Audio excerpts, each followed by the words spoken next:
Dans cette troisième vidéo du chapitre sur le théorème de Thalès, on va voir cette fois-ci le théorème de Thalès et faire le lien avec l'homothétie de rapports négatifs.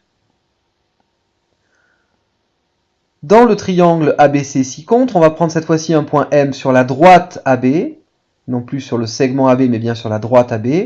On va prendre un point N sur la droite AC, de telle façon à ce que la droite MN soit parallèle à la droite BC. Sous ces trois conditions, M un point de AB, N un point de AC et Mn parallèle à BC, eh bien on peut écrire une égalité de Thalès. AM sur AB est égal à AN sur AC est égal à Mn sur BC. Deux remarques à nouveau, les triangles ABC et AMN sont bien des triangles semblables, puisque leurs côtés ont des longueurs proportionnelles. Et le triangle AMN est l'image du triangle ABC par l'homothétie de centre A, mais cette fois-ci de rapport négatif moins K, avec K est égal à AM sur AB. Alors ici, K égale AM sur AB, c'est un quotient de deux longueurs, donc c'est un nombre positif, mais comme les deux triangles sont de part et d'autre du centre de l'homothétie, eh bien on doit dire qu'elle est de rapport négatif et rajouter le signe moins devant K. Donc trois configurations possibles pour appliquer le théorème de Thalès. Dans chaque cas, le triangle AMN va être l'image du triangle ABC par une homothétie. Dans ce cas-là, le triangle AMN est l'image du triangle ABC par une homothétie de centre A et de rapport compris entre 0 et 1. C'est donc le cas où AMN est une réduction du triangle ABC, le cas où les points M appartient au segment AB et le point N appartient au segment AC.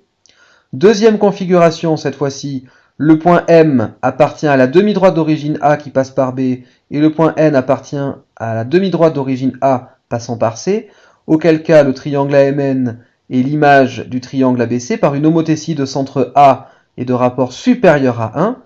Dans ce cas, AMN est un agrandissement du triangle ABC. Et enfin, dernier cas, le cas où le triangle AMN est de l'autre côté du centre de l'homothétie, c'est-à-dire le point A. Cette fois-ci, AMN est l'image du triangle ABC par une homothétie de centre A et de rapport négatif.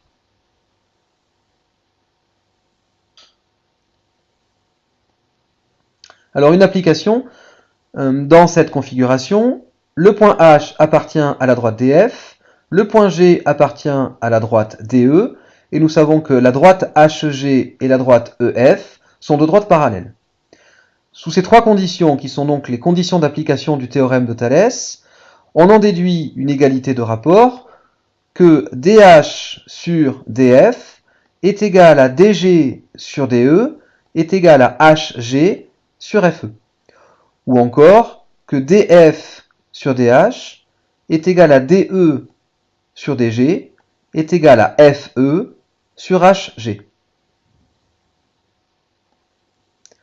Le théorème de Thalès, finalement, va être utile pour deux choses. La première, ça va nous servir à calculer des longueurs. Et la deuxième utilité du théorème de Thalès, c'est pour démontrer que deux droites ne sont pas parallèles. Si jamais on arrive à démontrer que deux rapports ne sont pas égaux, on pourra conclure que les droites ne sont pas parallèles. Ce sera la contraposée du théorème de Thalès.